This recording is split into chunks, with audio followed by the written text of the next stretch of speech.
Want to experience the effect of screen shake settings but don't know how? Hi everyone, welcome back to Make Gaming Easy. In this video, I'll show you some quick and easy steps on how to use screen shake setting in Mobile Legends. So without any further ado, let's get started. So what does screen shake settings do?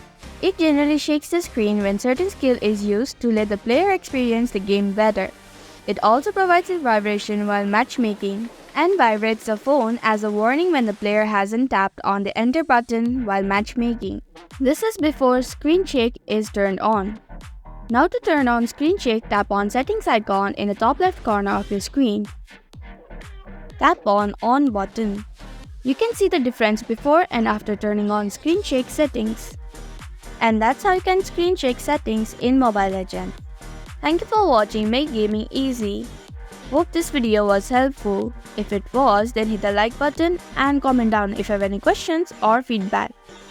Also, if you are new to our channel, subscribe and hit the bell icon so that you don't miss our upcoming videos.